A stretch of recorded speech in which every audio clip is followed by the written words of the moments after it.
Hey everybody, I'm Hendrik, also known as the Bread Code, and today I have a special guest, Sune, also known as Foodgeek from Denmark.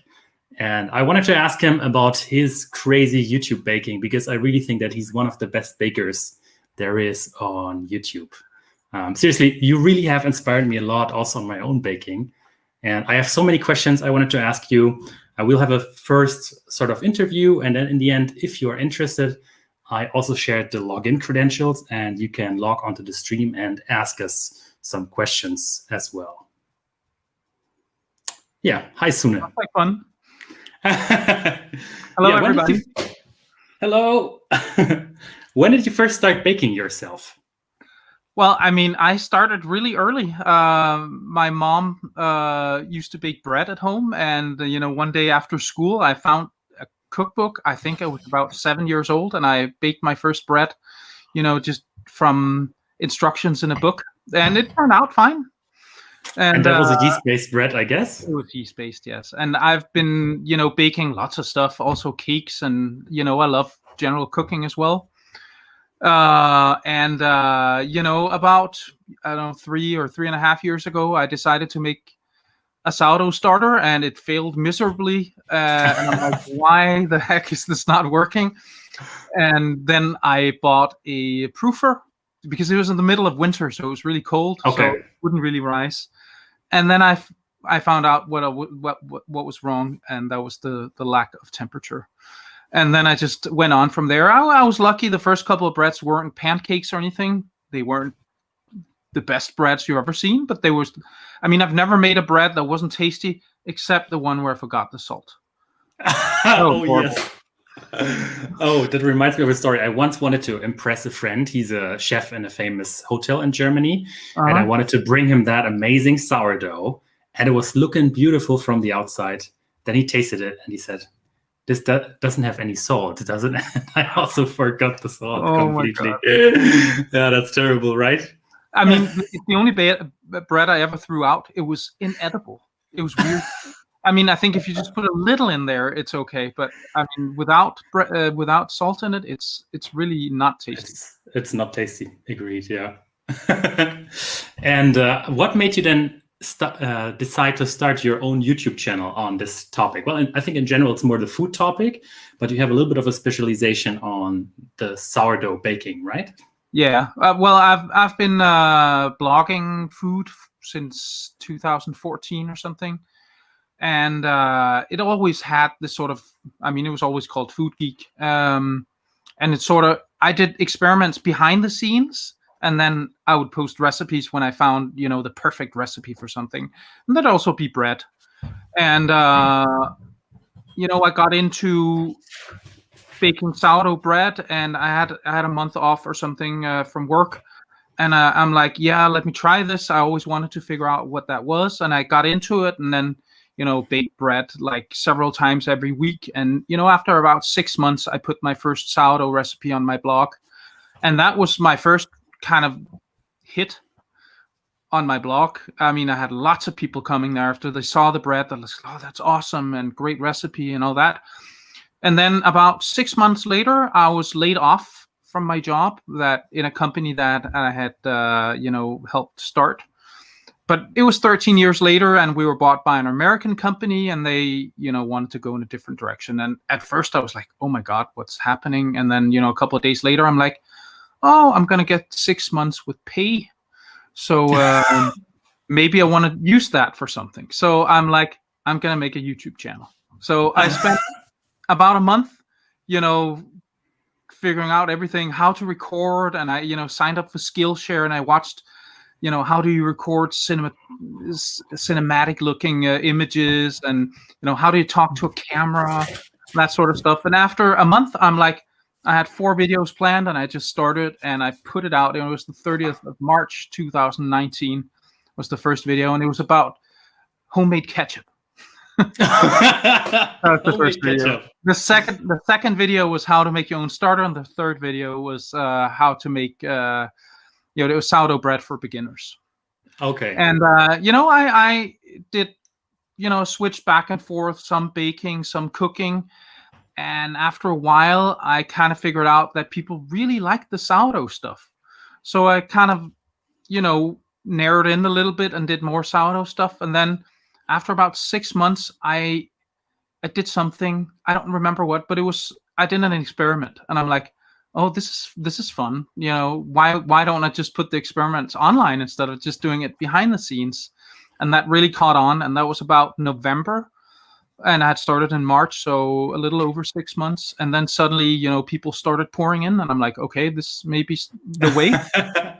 And then, a couple of months later, COVID hit, and then everything got crazy, and everybody wanted to make sourdough bread. But, had no idea about that beforehand. Oh, yeah. Yeah, you mentioned those experiments. What were some of your most interesting experiments that you did so far? I don't know. I think most of them are interesting because they show something different, and they really show you that although people say sourdough is immensely complicated, it's really very forgiving, and you can do a whole bunch of things. You just need to be aware of some things. I mean, one thing, you have to have a strong starter, and you have to be able to measure fermentation. Those are the two things that you really have to do. Everything else in between is basically something you can play around with, and it almost never goes wrong. Mm-hmm. So I think that's basically what all those experiments show, is that you can do many things. People were super surprised.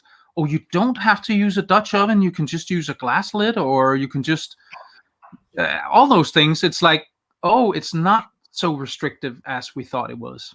So I don't know if there's anything I feel is more important than others. It's sort of what I did was, I think it was September, I decided that I was going to do a new, master recipe or whatever, which sort of was a combination of all those experiments. So it's like, this is the simplest bread you can do, basically. So that was great to be able to do that. And I think it's a much simpler recipe than most of the others out there. It's like you don't really actually have to do any folding if you don't want to. But I made a different recipe about that, but it's basically the same one. Yeah.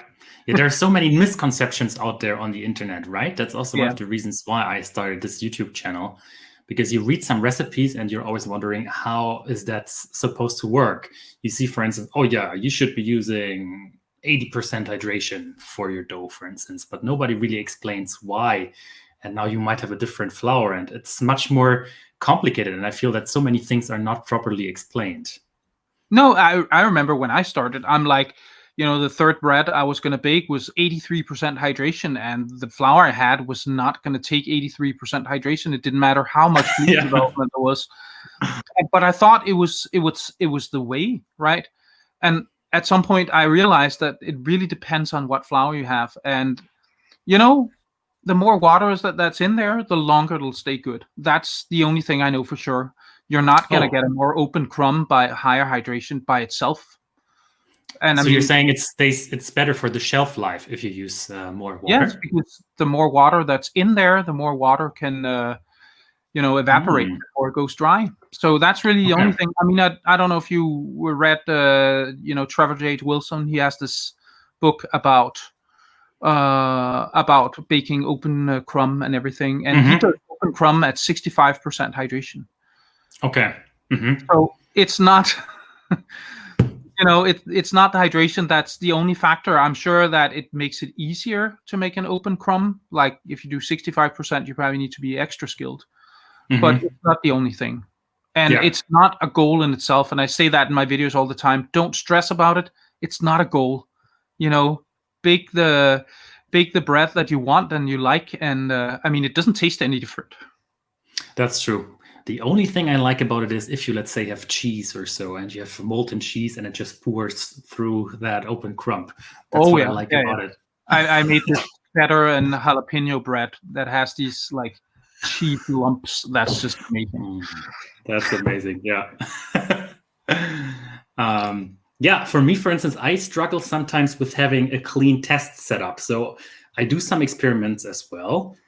But sometimes I find it very hard to really compare one dough to the other, because there are always some parameters which are not exactly the same. It's very hard to just isolate one single parameter, I think.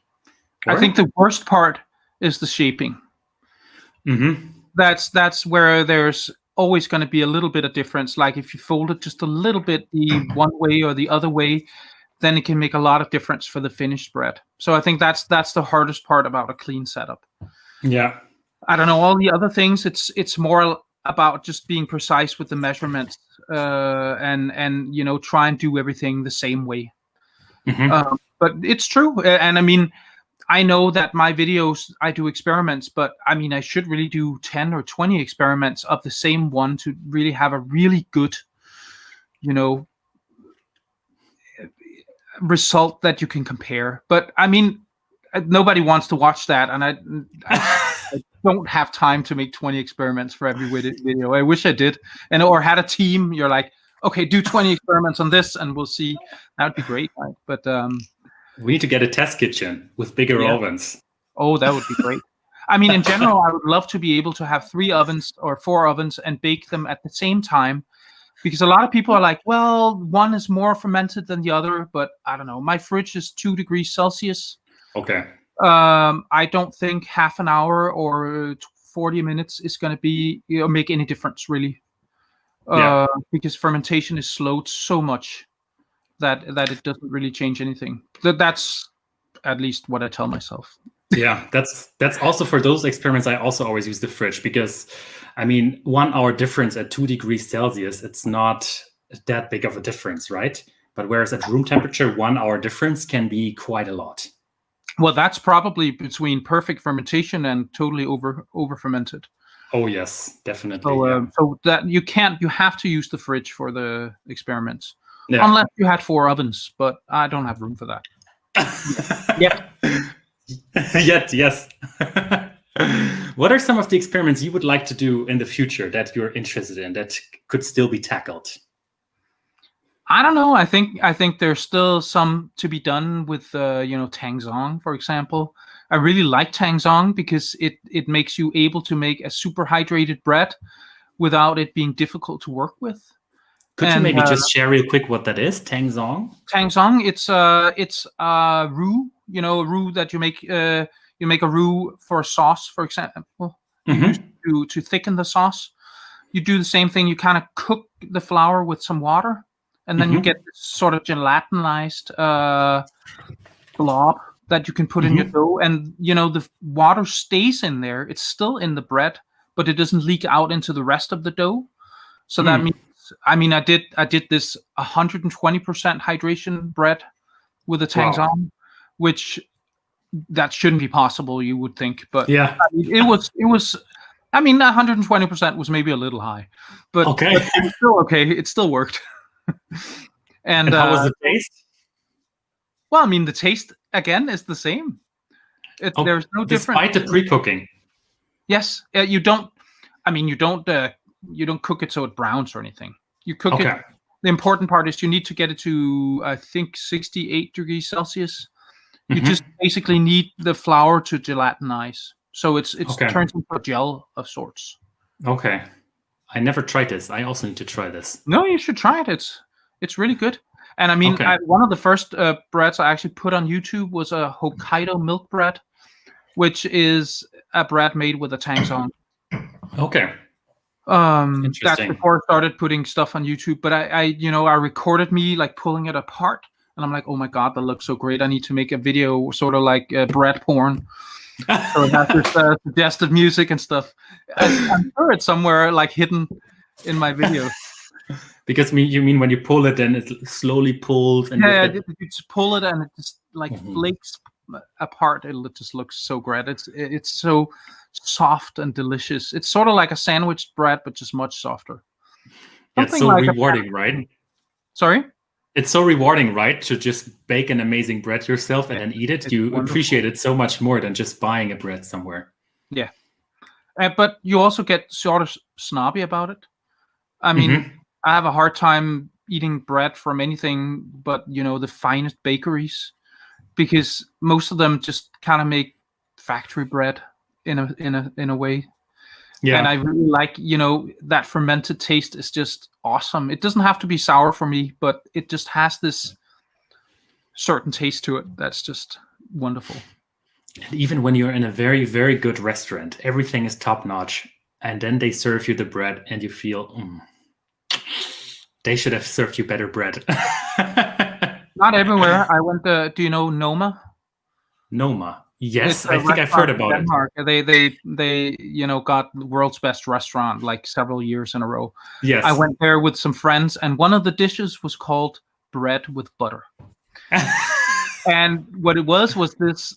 This was before I baked sourdough myself. This was like an amazing sourdough bread and the most delicious butter I ever had. And you just sat there and went, yes, that should be a dish on its own. So, but yes, I mean, we have lots of great restaurants in Copenhagen, and I think a lot of them also bake great bread as well. But it's more often the restaurants than the bakeries. There are some, it's spreading, bakeries. There's these, standard ones that do the pastries and everything. They have very white bread. Mm-hmm. But sourdough is getting to be big not only for people at home, but also for bakeries, right?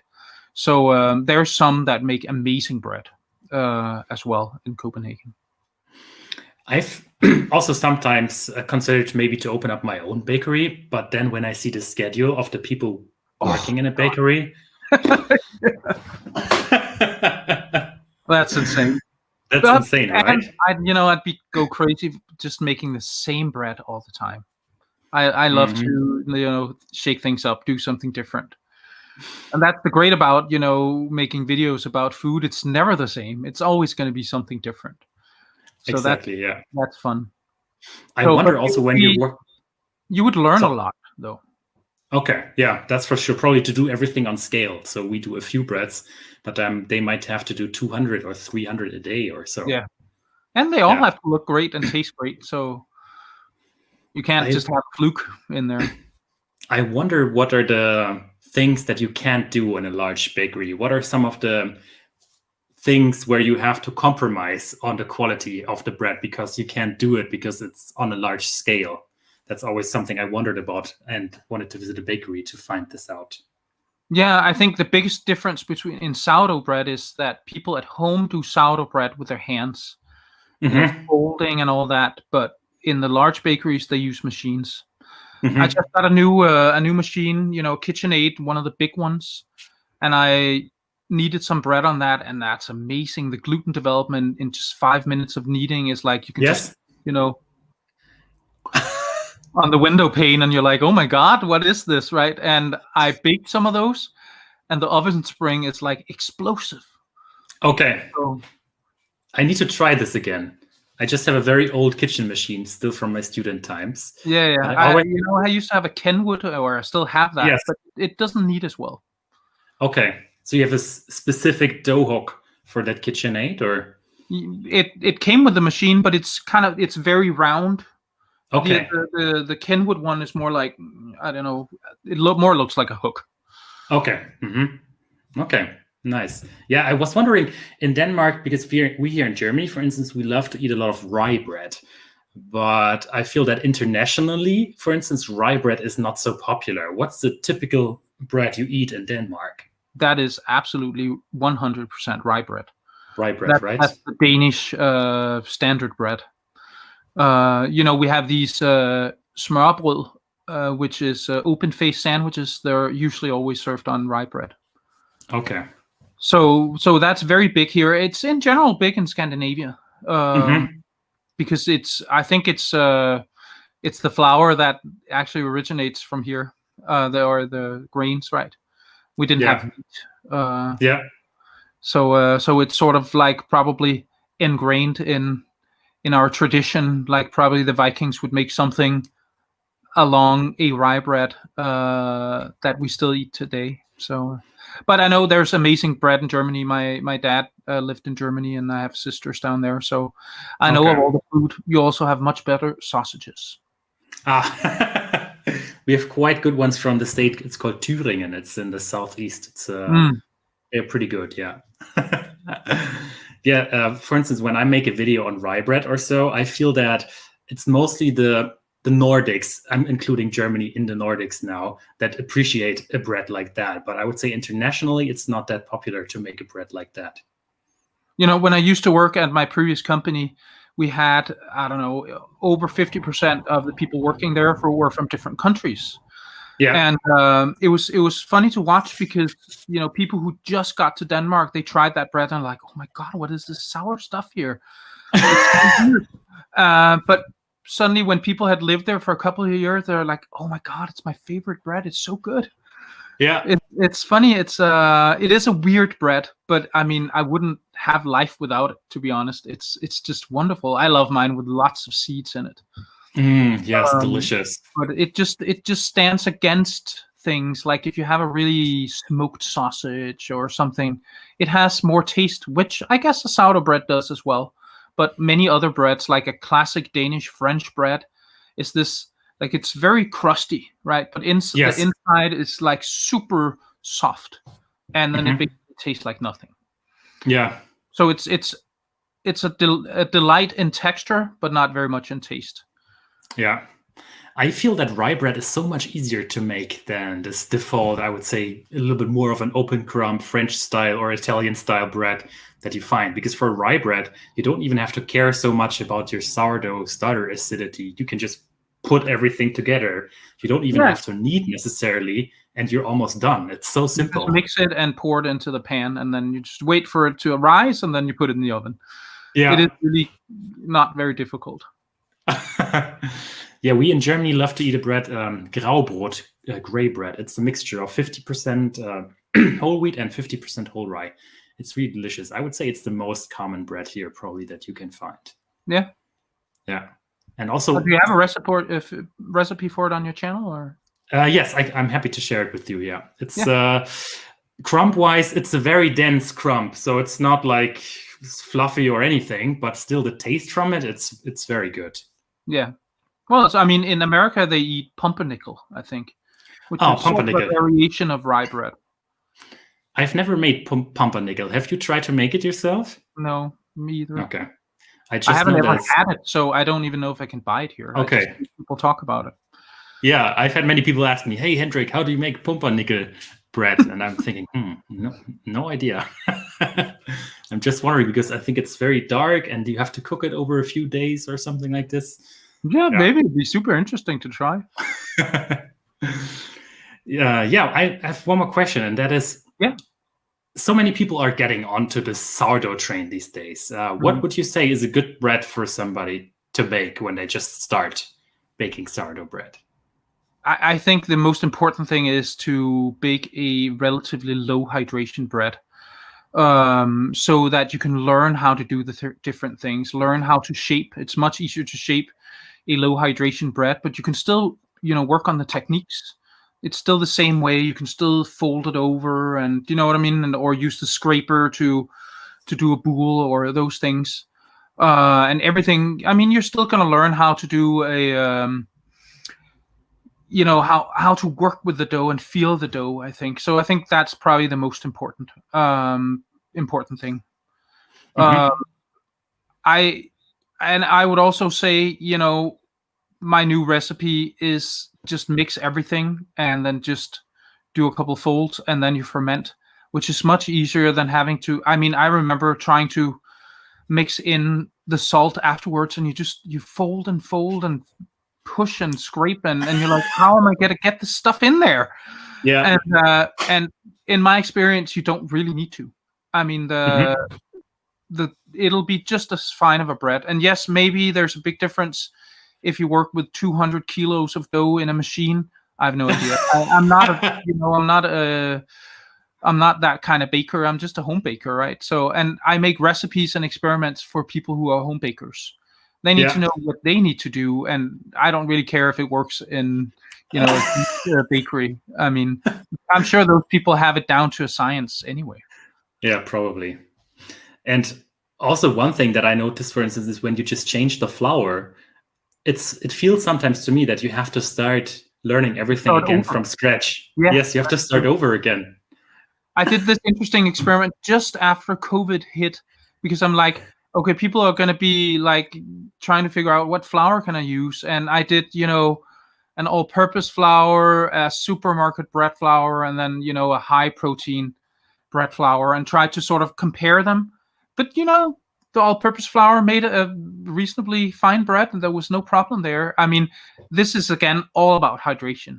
You're not going to be able to do 85% all-purpose flour from Lidl or something like that. Yeah. So just if you're starting out, always kind of try and go low. My starting place is usually around 70% hydration. 70% hydration. If I'm trying out a new flour, and then I mean, if you mix it and you're like, okay, this is like I have to knead it, then you can just add some more flour, but just write down how much it is. Just calculate the new hydration. See, well, if I add 50 grams of more water, what kind of hydration am I going to end up at? Because I think as a new baker, making notes and learning from what you're doing is very important. So if you just sort of like mix it all together and you're like, oh, that was a great bread, and then the next time, well, what did I do? Oh, yes. And I mean, later on, you're going to get a feeling for it, and it doesn't matter how much you put in. But at first, you need to learn. So then you need to write it down, or at least that's how I did it. I wrote everything down, and I made temperature. I measured the temperature, and I'm like, how? And I even had little notes that like, oh, it's very stiff, or like it's very flabby, or whatever. Do you know what I mean? So I kind of knew what was going on, like when I was trying out different flours. I think that's actually one excellent point that you just made there. You need to be able to reproduce the recipe a second time. Yes. So you might nail it once, but then the next time, if you don't nail it, you have to try again. I'm currently working on this whole wheat bread, for instance. That's going to be my next big video. And I made one bread, which turned out really, really perfect. It was the perfect whole wheat bread. I was thinking, okay, I will just bake whole wheat bread from now on. And then I tried it the second time, complete fail. And I was thinking, let me ask you, what kind of whole wheat are you using? So initially this started with a quest. I went to a local farmer here next to my place, and I bought some whole wheat flour. And I was thinking, okay, I'm going to grind it myself. I'm just going to try baking a bread out of it. And it just didn't work at all. It didn't even say the protein percentage or anything on the packaging. Then I tried to add some gluten to it, but that's, of course, also a little bit cheating, right? A little bit, yeah. And then recently I went to southern Germany. Well, it was, I think, in September or so. And I interviewed a miller over there. And she just explained to me, the more sun you have, the more protein your flour can have, for instance. And finding a whole wheat flour in Germany, which is good for baking this style of bread that you want. I mean, I want to have a little bit of oven spring. The crumb should be a little bit open, not too much. But then I learned the hard way, it's simply not possible with the flour that we have around here, for instance.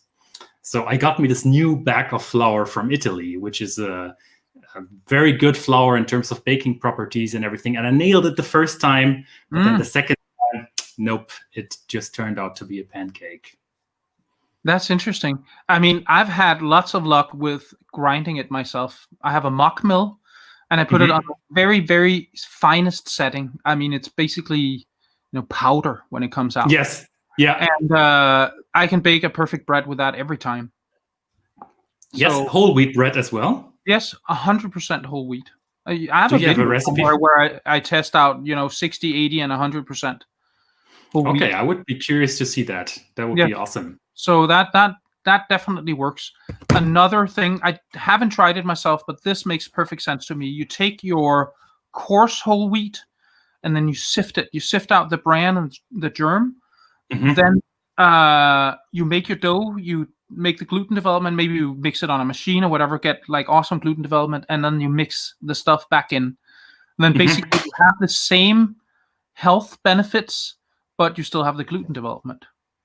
True. Yes, that's also what I tried. Yeah. You tried that too. How did that work? Tried. It worked a little bit better, but still not on a level where I would say, awesome. And I also feel that it's a little bit of cheating, isn't it? You mix out the bran just to add it at a later stage. I don't see that's cheating because you have the same things in there. Okay, well, you're right, of course. In my opinion, if you mill it to that fine of a degree, the bran is not going to be the same problem. The bran is sort of sharp, and what I'm told anyway is that it kind of cuts the gluten strands, which is why it's hard to get good gluten development. So if you make the bran small enough, it's not going to be a problem. That's also what the lady in the middle explained to me. If you want to have whole wheat flour, which has similar baking properties to all-purpose, that has to be milled as finely as possible. So they might even mill it a few times just to get that special fineness out of the flour. And then one problem, though, is if you mill at home, which she also explained to me, the properties of your flour are negatively influenced when it's getting hot. And I also have a mock mill, and I like to mill my flour. But if you touch the stones, you can't touch them because it's so incredibly hot. So that means take some of the baking power out of it. Exactly. But at least that's what she told me. There's a lot of baking power right after you mill it. More, like it goes away. So maybe you should just mill it and just use it. Okay. I mean, just the scent of this fresh milled flour, that's really the best. Yes. I love it too. But I mean, it's also great to just, add it to your own stuff. You can add it, some kids don't really like, that whole grainy feel, but they like the taste. So if you mill it very finely, you can, add it without anybody knowing really, but you still get great bread taste. Yeah, that's true. Have you ever also baked with yeast yourself? Have what? Sorry, have you baked with yeast yourself? Yes, lots of times. What do you think about it? After now that I started baking sourdough bread, I think yeast is a little bit of cheating because it's so powerful. You know what I mean? It's almost difficult to make it not work. You really have to work hard to kill it. That's true, yes. So it's very easy to make great bread with yeast. So in many ways, that's wonderful. I just think even if you do, a long fermented bread with yeast, it doesn't get the same amount of taste as a sourdough bread. That's true. Yes. But I mean, you can make bread with yeast as well. But I don't know. Honestly, I haven't made one in years now. I mean, all my bread is sourdough, so one way or the other. And I keep, adapting recipes. I did a monkey bread, like a sweet bread that was made with starter. It doesn't matter. You can do anything with it. You can do everything with starter, right? Yes. Yeah, exactly. And it doesn't have to be sour. And it just adds taste, I think. One thing why I'm asking this question, one thing that I suggest in my videos is that you should take a small fermentation sample, for instance, when you monitor the bulk fermentation.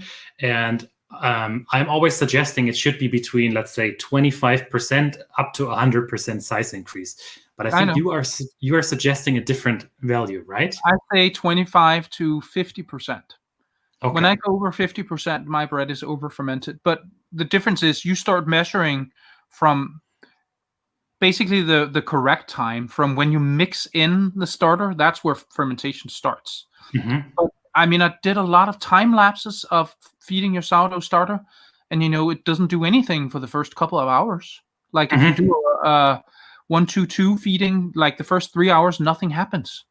So in my opinion, measuring after you've finished all the folding and everything and you put it in a container, it should be the same. But in my opinion, if I go up to 100%, I will have an over fermented bread.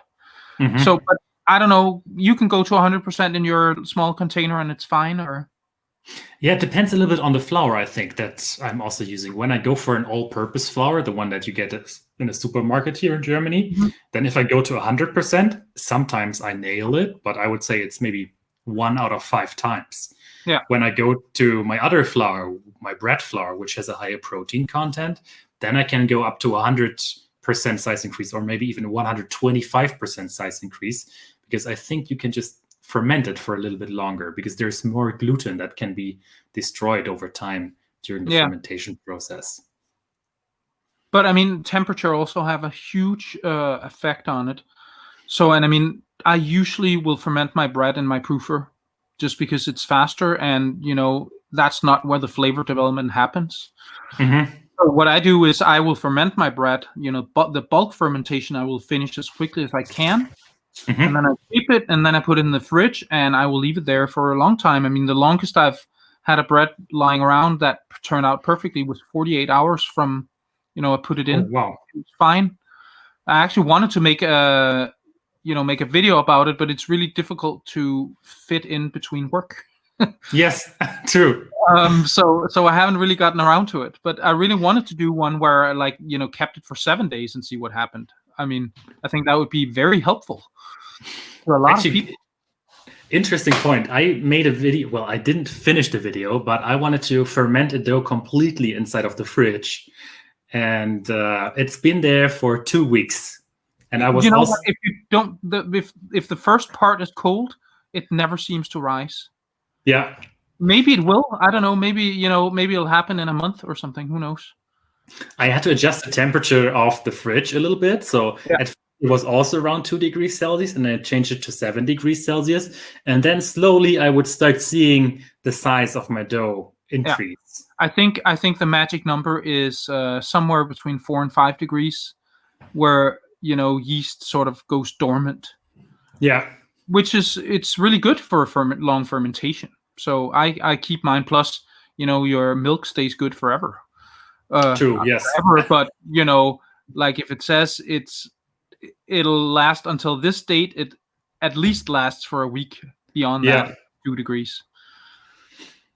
The container that you're using, because I think you're also marking your container, right, during the bulk fermentation stage. You don't extract the sample. What you do is you mark the container right away, right? Yeah. And I think that's also, of course, that would be a much more reliable way, because the challenge with a small sample is that if the temperature changes in your kitchen, for instance, then of course this small sample will heat up or cool down faster. And then rise much faster. Yeah. So that's where a proofer again would come in handy as well. True.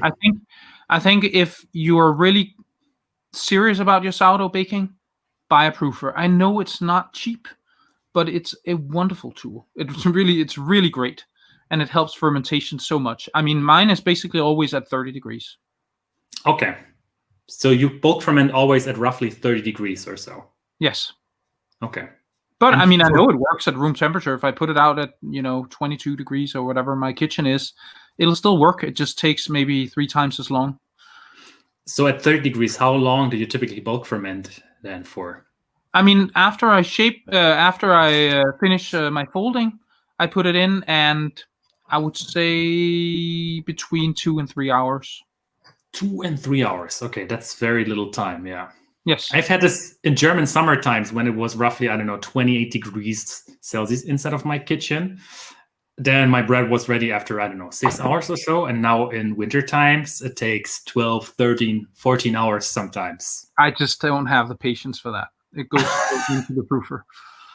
Yeah, and I mean, then if you have that small sample and it changes the temperature faster than your main dough, then you really have a problem. And I think for that, your method of marking the container is a little bit better. Yeah, that's true. I hadn't thought about that, because I thought your method was better because you measure the entire time. Instead of after. I mean, it kind of depends. You need to get your folding done before the dough would start rising, which I think when you mix it in until it starts rising, when it's regular room temperature, maybe 21 to 25 degrees or something, the first 3 hours you're fine. You know what I mean? Yes. But after then, it needs to go into the container so it can rise and you can measure the fermentation. And inside of this container, how hard is it for you to do stretch and folds, for instance, or is that no problem? I use a bowl for the stretching and folding, and then I put it into the container afterwards. Okay. So you take it out, do your stretching and folding, and then you put it back into the container. No. I have a bowl, which is fine for stretching and folding. Then when I'm done with the stretch and fold, I put it into the container. And then I press it down and everything, so it has a relatively flat top, and then I mark it. And then, when it's 25%, I'm like, I'm good. And then, take it out and do my, shaping. Yeah. I think that's where most people struggle, actually, that they either bulk ferment for too long or bulk ferment too short. I think hitting that sweet spot is what sourdough baking is all about, and it makes it challenging. Yeah, and then when you hit that, you get, the ear and the spring and the the fermentation bubbles on the bread and all that, and then you just know you did it right. And I know that if I do that at 25%, it works every single time. Yeah, that's so true. Yes. Yeah. Yeah, it's much safer. Yeah, I mean, I've seen, I learned from like reading blogs about baking, and I didn't really watch videos for my sourdough baking, but and people are like, yeah, you need to just look at it, and you know when it's right. And I just think that's very imprecise. And my sort of scientific side was like, well, there's got to be a way that's more, it makes it easier to figure out when it's done, which is why I figured out, well, I should just look at the volume growth. Yeah. So I just came up with mine. You just came up with a different one where you put it in a little container, but it's basically the same thing, right? You need to know how much does it grow, because when it grows beyond a certain point, there's no more food for the yeast. Although I have thought about, with yeasted breads, you usually do 2 fermentations. So you punch down the bread and then it rises again. I've never really understood why this works, but maybe that would work on sourdough as well. Punching it down, removing all the air. Maybe there's going to be some rise left. It would be interesting. Maybe that's a good experiment. I think the one thing most people don't do with their yeast-based bread is they don't do an autolyse, for instance. So, I mean, if you do a sourdough, let's say it might ferment for more than 10 hours or so. The typical yeast bread, you just do in 2 hours, maybe. But I think the autolyse method was invented for yeasted breads because they have such a fast fermentation. So to get proper gluten development meant you would do the autolyse. But I don't really think autolyse is very important for sourdough bread, because the fermentation is long. Even if you do it at 30 degrees, it's still so long that you get lots of gluten development. One thing that I noticed for my yeast-based breads, let's say I do them in 2 hours or so, then they have nice oven spring as well. But if you just look at the crumb, then it's never as fluffy as a yeast-based bread where I did an autolyse for 10 hours overnight, for instance. So I think this autolysis must have some kind of effect on breaking it down. Or maybe with sourdough, if you mix everything together at the same time, but you just ferment for 10 hours or so, then that happens automatically. So, yeah, I think so. I think it's just because it's just the time. Do you know what I mean? The time. I mean, if you do one of those, I don't know, in Denmark we have this recipe called the world's greatest bread, which is basically, you just mix everything in a little tiny bit of yeast, and then you put it in the fridge. And then, it rises for 10 hours or something, and then you just pour it into your very hot Dutch oven, which is sort of, that makes this crusty sourdough-like bread. Okay, interesting. And I think that's because the fermentation is so long. So I think the reason why you get very different results using yeast is because it only takes 2 hours. Yeah. And I remember, I when I first started, I'm like, I'll double the yeast; it'll get doubly good. Yes, I thought the same. I'm gonna add sugar so that it's very nice. I want to have a radioactive yeast inside of my dough. It's like the Chernobyl of breads. Yes, it doesn't work like that. One thing that you get this yeast tasting bread, which I don't know, it's not totally unpleasant. It's good. I love it. Actually, I mean, the Brits, they're crazy about their what is it called, that brown stuff there? Which bread? No, it's like you put it on bread, but it's like a yeast extract that you put on bread. Right. Marmite, yes, thank you. Yeah, Cara was saying Marmite, yes.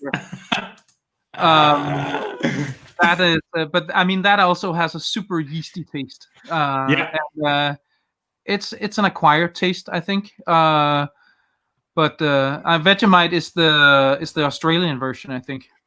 Okay, Vegemite. I was once doing a bet with my colleagues. We were in Spain and we were working remotely from Spain for a week. And I was baking some bread, and we still had like one large chunk of yeast. And we made a bet. I told them, okay, I'm going to eat this chunk of yeast and let's see what's going to happen to me. Are you going to blow up? And then each of them gave me 10 euro. And in total, it was 50 euro I could have won. And then I took that blob of yeast and just ate the blob of yeast. And I also had to drink a lot of orange juice at the same time to make sure that it's really going very active. And everybody was waiting for the moment where Hendrik is going to explode, but nothing happened. You just got rich. Yeah, it was the easiest 50 euro I ever earned in my life. Yes. Oh, that's funny. Yeah, one bread which I really like is a baguette with a Polish-based dough. So it's a yeast-based pre-ferment. And I don't know, it's just my personal opinion, of course, but I like it a little bit more than sourdough because this Polish over time develops such a great flavor, and it's also relatively easy to make. But did you make sourdough baguettes? Oh, I tried many times, but I still always fail too much when trying to load them in the oven. Have you tried yourself? I've done it a few times, but it requires a lot of skill.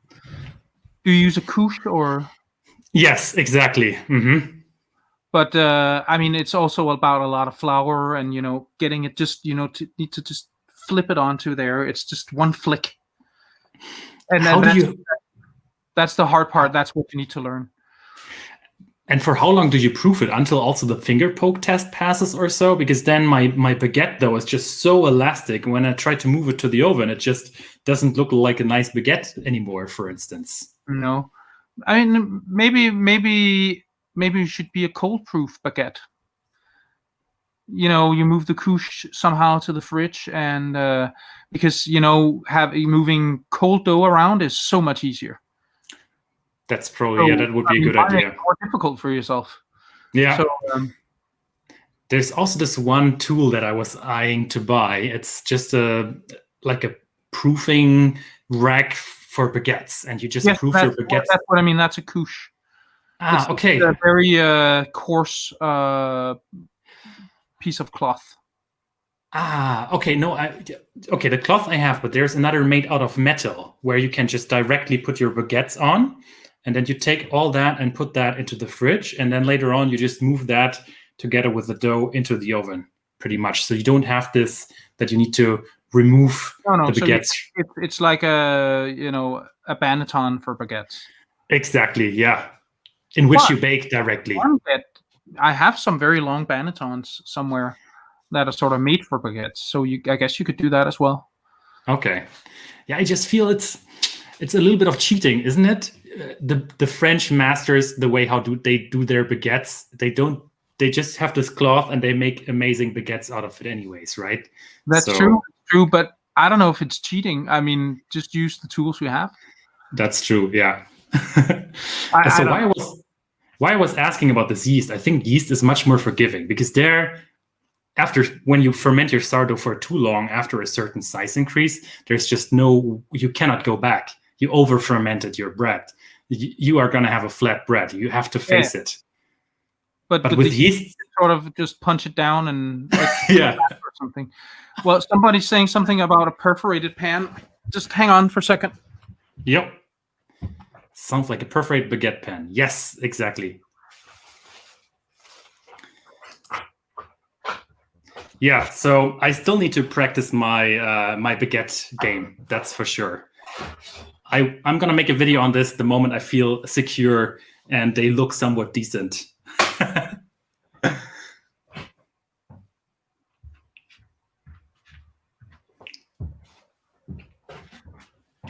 So now we're getting into the tools department. Was this sort of what you need? Yes, exactly. That's the one. Thank you so much. Yeah. It has these kind of holes in it. And, this is just, a thin, long Mm-hmm. It's going to be pretty large baguettes, though, I would say. But it would still help it stay in place. Have you tried the form that you just showed, the first one? Have you tried that yourself? Only with yeast. Okay. I never tried with sourdough, but I guess it would be possible. I don't see why not. I mean, it's going to stay in there, right? It's a little bendy, but yeah. Yeah, I wonder how you also make it non-stick so that your baguettes won't stick to it. This is non-stick. Okay.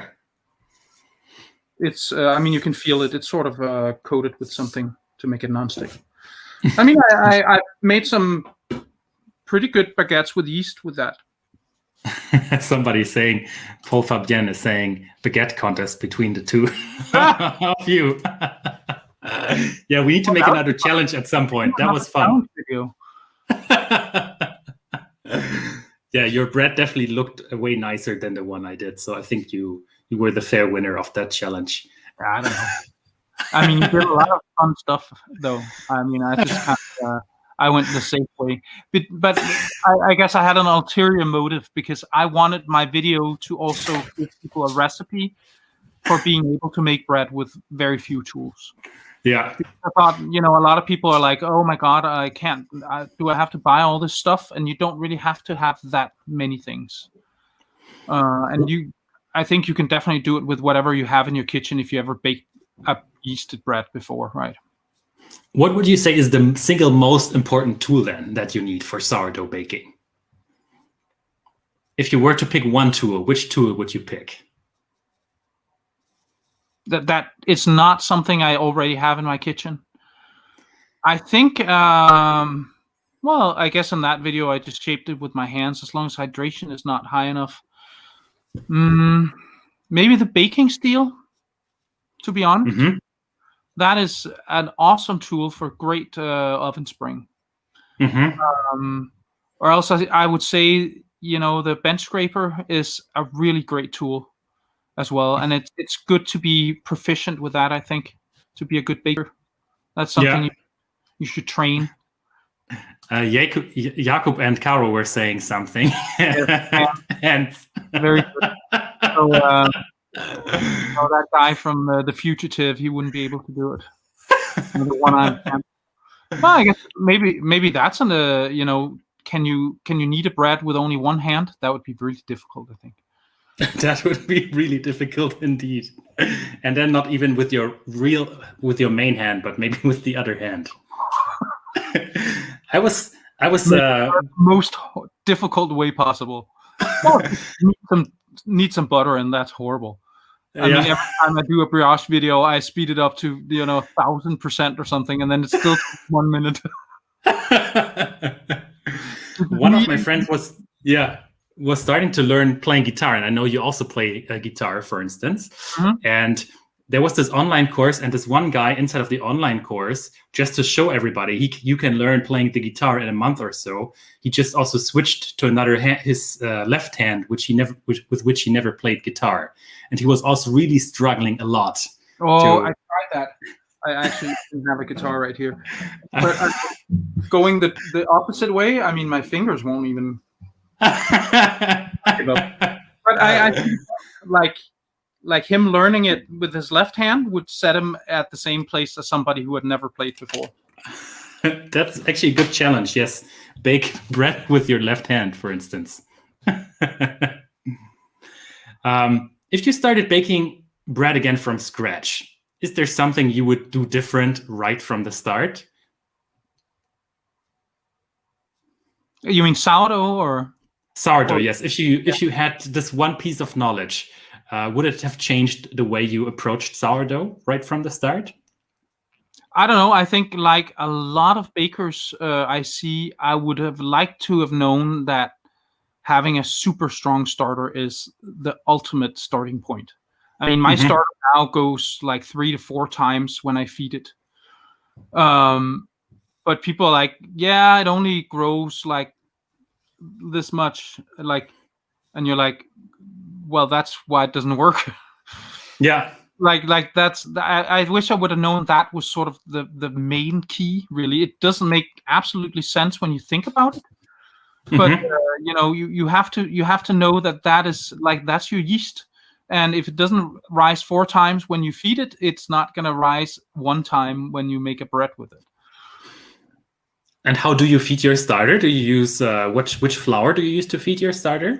I just use the same as I use as my main bread flour. It's called Kornbymølle. It's a mill up north from here. I go and get the flour directly at the mill. It's like awesome bread flour, and it's the best tasting flour I've ever had. Okay, interesting. So I don't know. Sometimes I put something else in it. It's not fussy. Have you ever? I don't want to put too much whole wheat in there because then it gets too thick. I like it to be pourable consistency. Okay. It's interesting that you mentioned this. I personally made the best experience when I was feeding my starter with whole wheat or even whole rye flour. Then I really got the most active starter. When I switched to a bread flour, I felt that my sourdough didn't have enough nutrients. And even I had one starter die on me once when feeding it with bread flour. It died? How did it die? It was actually not bread flour. It was cake flour. And at some point it stopped having any activity, because I would say cake flour, when somebody tells you to go buy flour in Germany, then the default flour people will buy is cake flour. That's like the default flour. Protein or something. But I mean, I don't see why there wouldn't be as much yeast on cake flour as there would be. Do you know what I mean? Yeah, maybe it's also in a way how you train your starter. So maybe if your starter is known to live on your specific bread flour, then over time it becomes just a master of fermenting this particular flour. I really don't think so. I mean, it doesn't matter what I feed mine. I mean, it just grows. And people are like, well, if you leave it outside, you have to feed it every day. I mean, I leave mine out for a week and then I feed it and it grows 4 times. It doesn't matter. Yeah, that's true. I don't know why it was ever difficult, but maybe you're right. Maybe my starter got trained to just like punishment. Yeah, I need to get some of your starter, I think. Yeah, of course. We should switch the starters and then try baking a bread with each other's starter. If we meet sometime, because I think if you dry it, it's probably not going to be exactly the same. Yeah. But I do think I did buy this 100-year-old starter at some point off eBay, dried.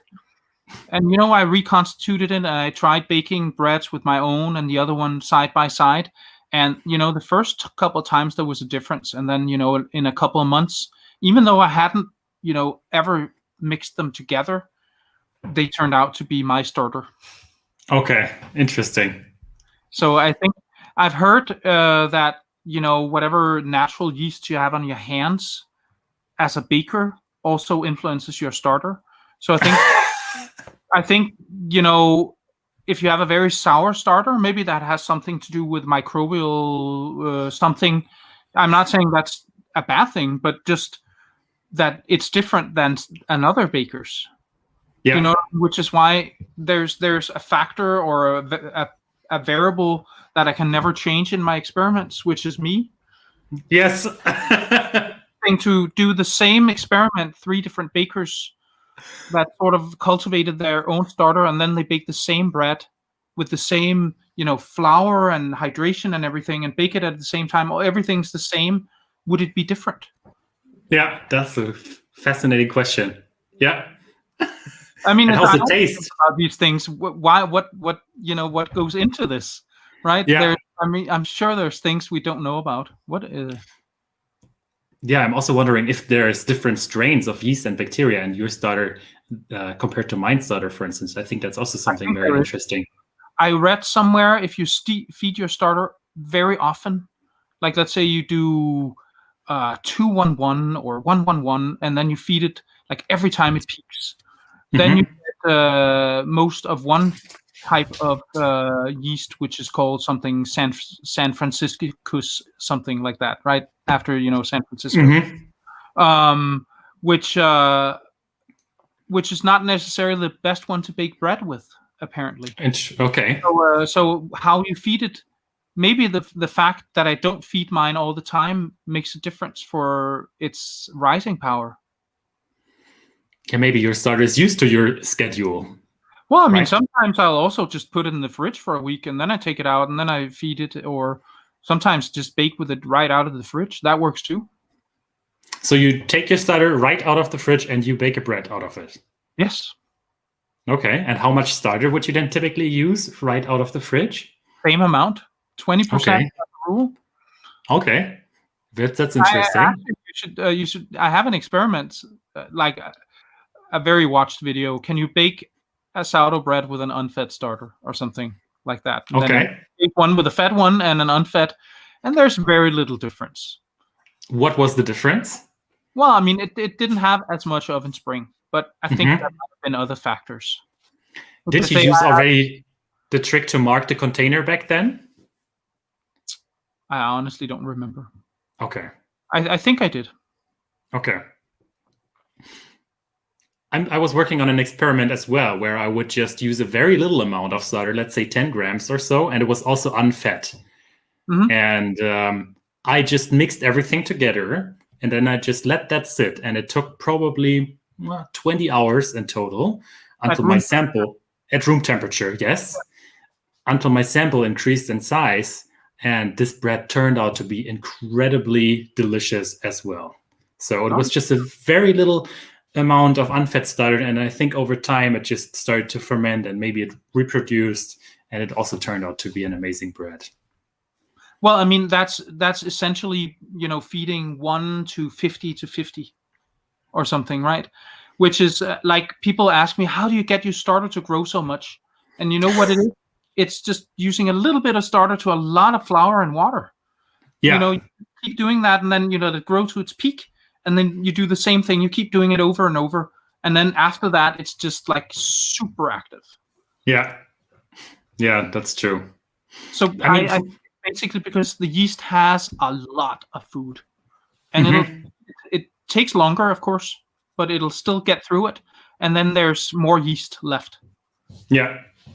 I mean, you bake very frequently. What are some of the areas where you would say you still struggle a little bit when baking bread? What for you is the hardest part about the whole process? That's a good question. I don't know. I don't feel I struggle usually if I'm just baking a normal bread. Okay. I will still tweak my shaping. Yes. And I try something else out, especially the batards. One fold, two fold, roll, or do you know what I mean? Stretch and fold and roll, or there's different ways, and it seems to have an effect on crumb, especially. Yeah. I would say the same thing. I think shaping is probably the hardest part still, where I struggle the most. Do you do two shapings? Just one shaping. So you will only make a dough for one bread. Okay. So if I do a dough for multiple breads, then I do this dividing and then pre-shaping. Yes, exactly. But I mean, for my experiments, I usually always do, pre-shaping, because I have to divide the dough. But you don't really have to do pre-shaping if you, like, today I did, foolproof baking. I did her recipe for a bread for a video. I just wanted to try somebody else's method and see how that worked. And I mean, she makes one bread in one container, which means you don't really have to do any pre-shaping at all, because it's already the right shape. Yes, that's true. Yeah. So, and then you also get a more open crumb, right? I think on that recipe. Yeah, I think that helps open crumb as well, because you're not handling the dough as much. Mm-hmm. But I mean, if you talk about big bakeries where they have to make 200 kilos of dough, you have to pre-shape, because you can't make every single dough by itself in each container. Do you know what I mean? And they still get crumb. So I don't think that's, again, the only factor. I think you just have to be really careful. Yes, don't definitely slam it down or anything. Just gently. This has been so much valuable information already. Thank you so much. Really appreciate all those insights.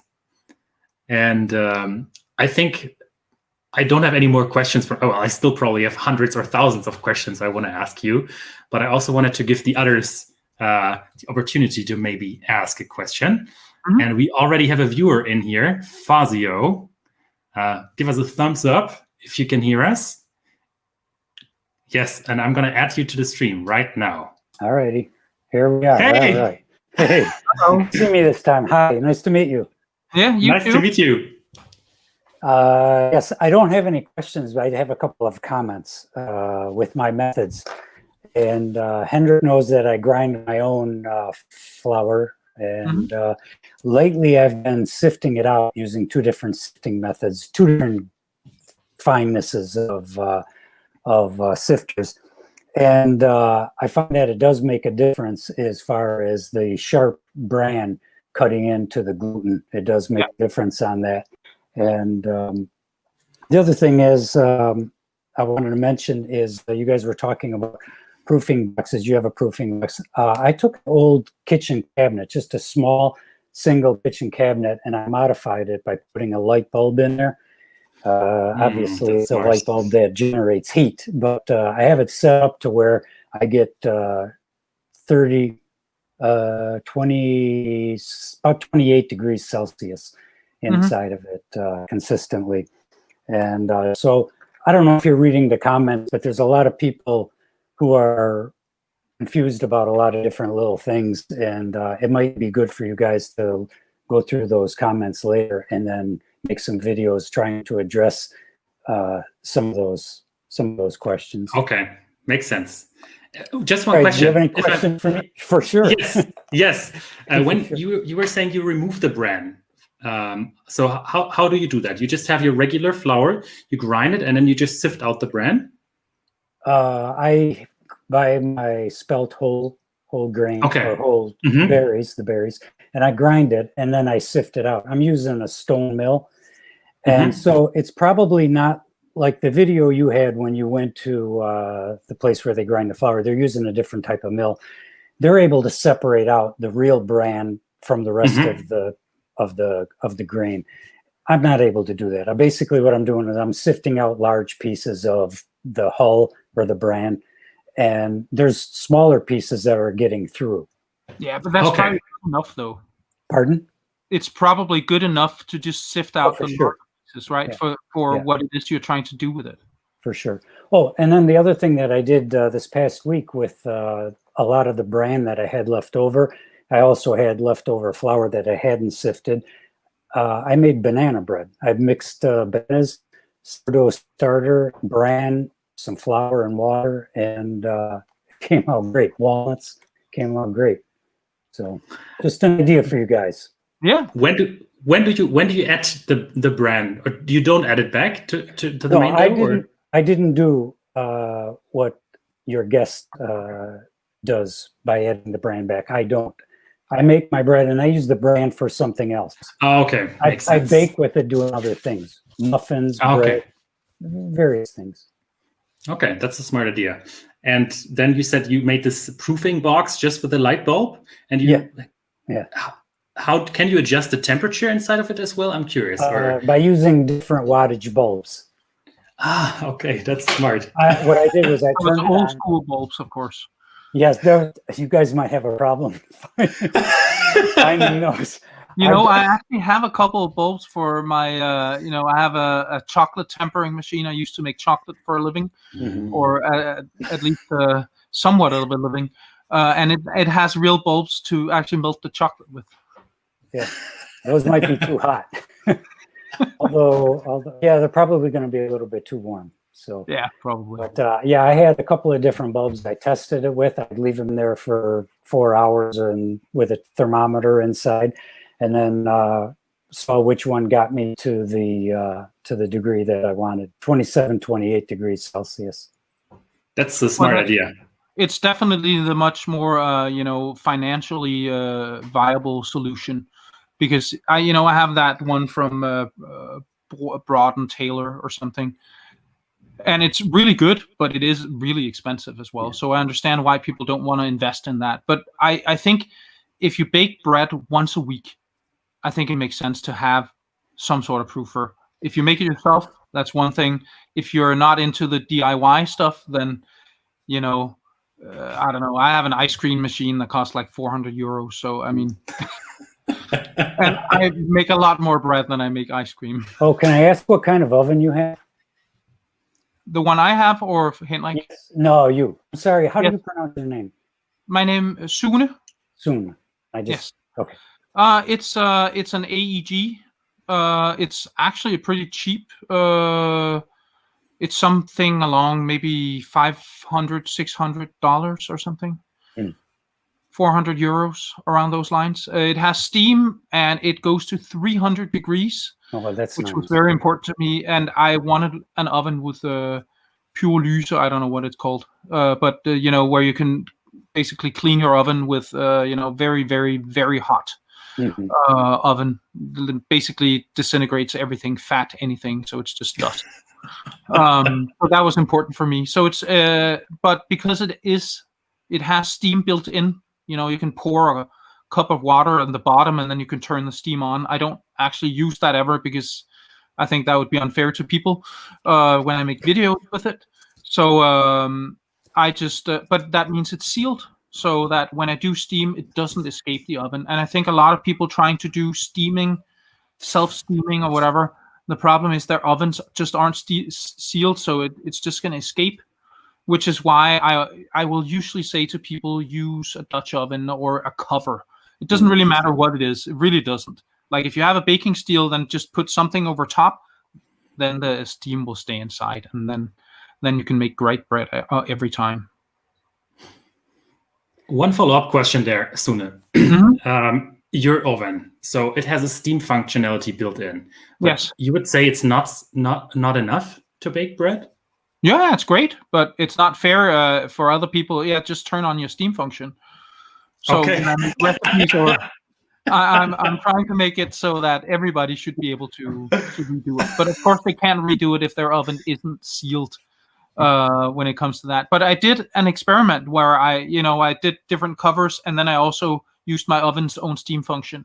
And I did a Dutch oven, an enameled roasting lid, and a Pyrex dish.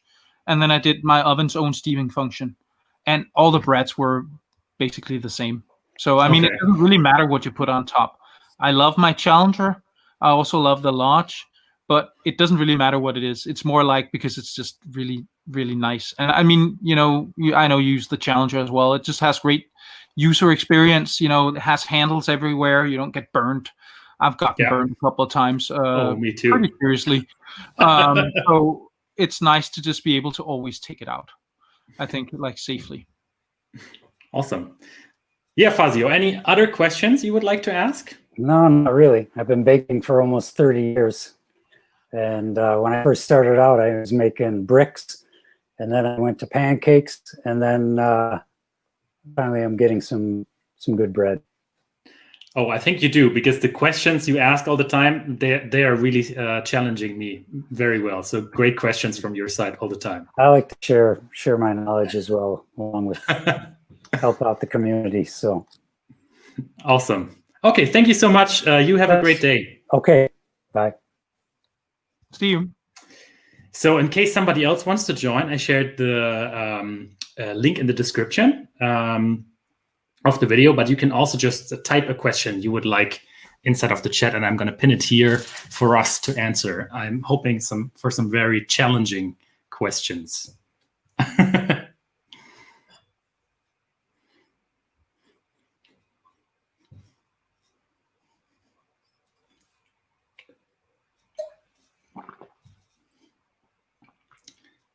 So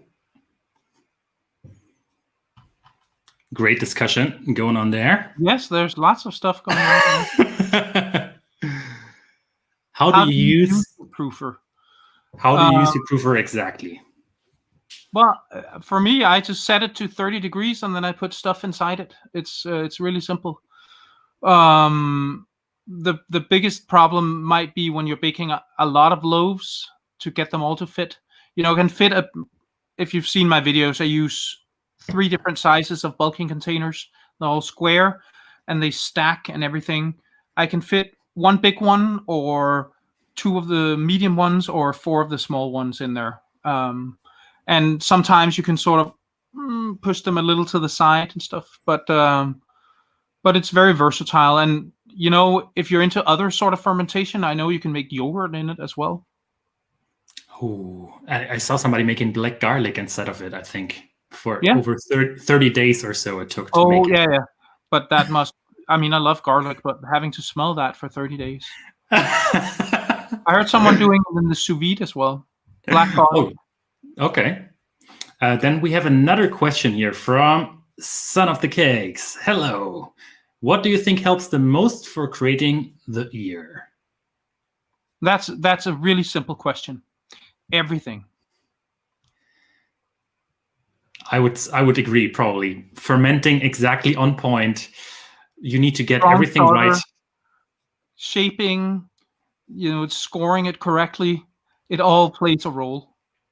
And the only way you get there is by just doing it every time. Keep doing it. Try and get the batard right. You get a much better ear on a batard than a boule. And then, learn how to do that cut. Do you know what I mean? You can't just, you have to just force it through. Not too deep, not too shallow, and a long, nice cut. I usually start at the center, and then I go a little bit over top, and then you just get it. It's just like one long cut. That's also something I always dreamed about. And when for the first time I got that ear, I was really happy. But then 10 times after, I still wasn't able to reproduce it anymore. Yeah, but now you get it almost every time, right? Yes. Yeah. Hope that answered your question. One more question from Charles. What have either of you experienced been with using overly acidic starter? I think we briefly talked about it already, Sune. Well, we talked about it before you guys joined here. But I'm right now doing a series on sour sourdough bread. And let me say, I'm having a lot of pancakes and over-fermented doughs that you can't even touch. I mean, if you put it out on the table, it's just like nothing. It does nothing. You can't shape it. You can't do anything. So it's a very difficult subject, and I'm trying to get some reproducible results that I can put on my channel, because I know a lot of people would like to have sour bread. And I already did 2 videos sort of testing out what people say you should do to get sour sourdough bread, but they didn't really work. I mean, the first one was about, using an old starter, and it doesn't really work. And people were saying you should use lower hydration. And I did that, and it didn't really make a difference. I mean, I did a 50, a 75, and 100%. And there's no doubt that the 50%, when it was, when I took it out, it smelled much stronger, much more sour. But when you then put it into the dough, it's like feeding a starter, so it goes fresh again. So, I mean, you need to add something that doesn't ferment, I think. I've heard some people also adding baking soda, but then at the same time that would neutralize, I guess, the acidic content, and I guess you want to have that acidic taste in the final bread. Well, then that could fix it if you wanted to bake a bread, but I don't think it would give you a sour bread. One thing I suggest when people ask me, how do you make the most sour bread? Instead of shaping it, just use a loaf pan directly. I mean, you won't have that beautiful batard or boule style bread, but you can really make that bread super sour if you want to. Yeah, but I'm still trying to get, the best of both worlds. Okay. But maybe it's not possible. I don't know. In my personal experience, I think the more sour you want your bread, you need to have more gluten inside. So a flour which doesn't have as much gluten, you can't ferment it for as long. So it's going to start breaking down. So you need a really strong flour. Yeah, exactly. Okay, cool. I hope that answered the question. One more question from, I'm sorry, I have issues pronouncing the name. Let me try. Khadija Saidi. I'm sorry for that. Can you give me advice on how to add steam to the oven? Well, I can tell you what I do. I take the large, the pan part, and then I put these lava stones in that you would usually put on a gas grill. It's these little stones with a lot of holes in it. And then I put them in there, and then, when I add the bread to the oven, I just pull it out and pull in boiling water. And because of all these little holes, the boiling water will just go completely nuts and just steam up right away. So you just push it in and close the oven, and then you have much more steam that you can make with any steam function on any oven. But I would say use a Dutch oven, and if you still don't get enough oven spring, try the ice cube trick, putting an ice cube in there with the bread. I've never actually tried it myself because I think I get enough oven spring. But I think that's a good way. It's definitely easier than making the steam manually, I think. I don't know about just one thing. What really made my home baking so much better, I mean, Dutch oven for sure, but when I bake bread at a friend's place, for instance, now, just using another tray on top of your bread. So you're pretty much simulating a Dutch oven, and you're not exposing your bread to the direct heating elements near the top of your oven. So I think your method that you just described with the rocks, plus that tray to have that indirect heat for your bread, trapping some of the steam that goes upwards, that really creates a superb steamy environment. Well, I saw, I did that video where I did Kristen from Foolproof Baking's bread, and the way she did it was she had, a baking stone sort of to the side, and then she would create steam underneath and sort of have a pan that would capture steam. So that's basically what you're describing there. Yeah, I just heated and put it in my Challenger. Okay, I hope that answered your question. Let me check one more time. Matti has a question. Could you try making bread with inoculation below 1%? Well, how much? You said 10 grams. How much flour did you have in that bread? I think it must have been probably around 1%. Yes, I was having 500 grams of flour. Yeah. So it works. One thing here, in my experience, try to not have your main dough for longer than 24 hours at room temperature, because else it really starts to break down at some point. So make sure that this 1% sourdough starter is relatively active, and then you might just have to wait for, 15 to 20 hours or so. And I think it could work, especially when you're living in a place where it's very warm in the tropics or so. Then this might actually be a good way to avoid fermenting for too long. But I mean, that's again, you could use very little and then, have your proofer set to 30 degrees. Then it would still, have a much longer fermentation than when you use 20%, right? So then maybe it won't, start breaking down the gluten. I mean, again, I think you might still be fighting some acidity here with the very long fermentation. So I think there's sort of I guess depending on your flour, there's sort of a lower bar for how low you can go and still make a usable bread out of it. At least one you don't have to put in a pan. Yeah. Question to you, how high have you been going in terms of inoculation rate? What's the highest that you've done, Sune? I think about 50%. 50%. Okay. Yes. That seems to work fine as well. Of course, it'll ferment really quickly.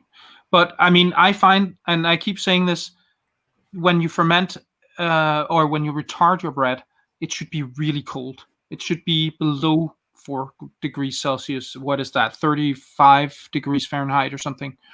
It should be below that. Then your bread won't over ferment in the fridge. I've never had it over ferment in the fridge. If it over fermented, it was before. If it was because it was too long bulk fermentation. So you typically, I understood that correctly, you have those 2 degrees Celsius only inside of your fridge. Mm-hmm. Okay, interesting. I sometimes play a little bit with the temperatures. I might use the upper rack where it's warmer when I know my bread has a little bit longer to proof. And then when I know, okay, I want this to proof longer, then I would take the bread and put it on one of the lower racks. Well, I mean, I do have a thermometer in there. I have an outside thermometer. I just put the outside sensor inside my fridge. And I just know that it's 2 degrees on that shelf that I always use for my bread. Okay, that's perfect. I was thinking about just getting a fridge only for sourdough baking, but then I thought, it might be a little bit too much. But I don't really have room for it now. Now, I guess I have to get rid of my chocolate fridge. Okay, then one more question from Joss. Joss is asking, cannot get the ear even with steam and other metal tray on top oven shelf. Good oven spring, oven too hot?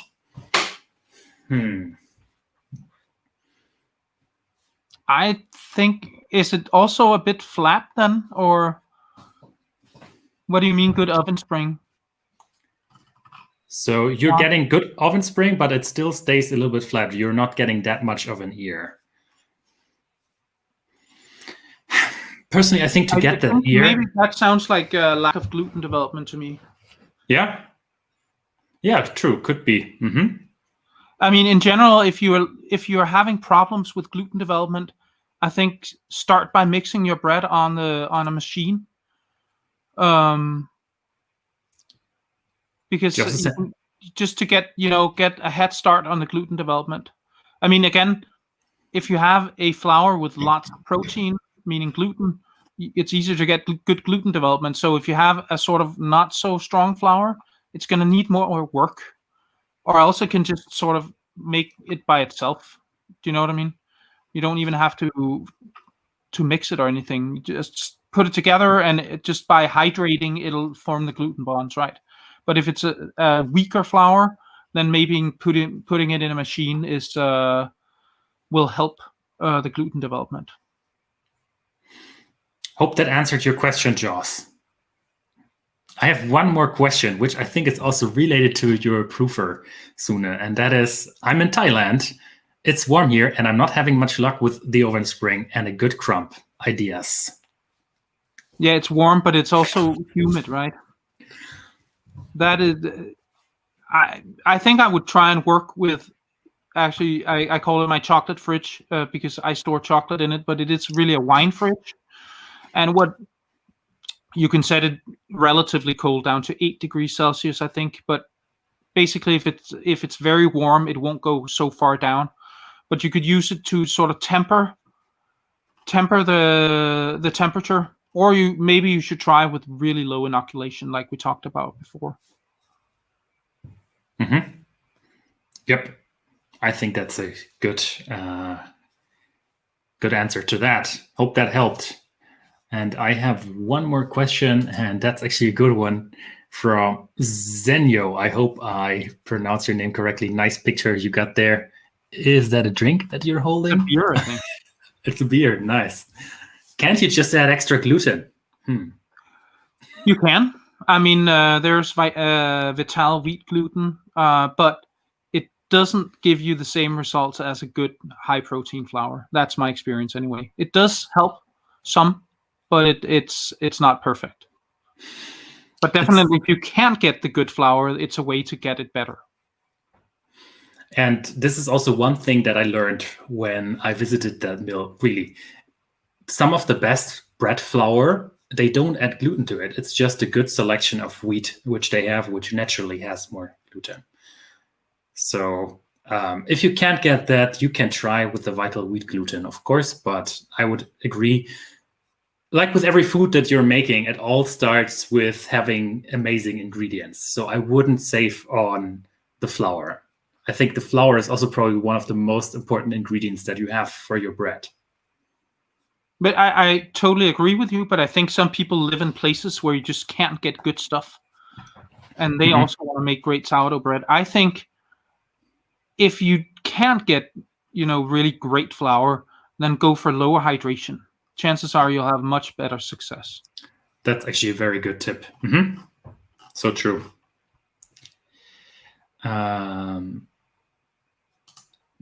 One more question from Mateusz. Is there too much oven spring? Meaning, is there a point when too much inflated crumb affects the taste negatively? I don't think oven spring does anything for the taste.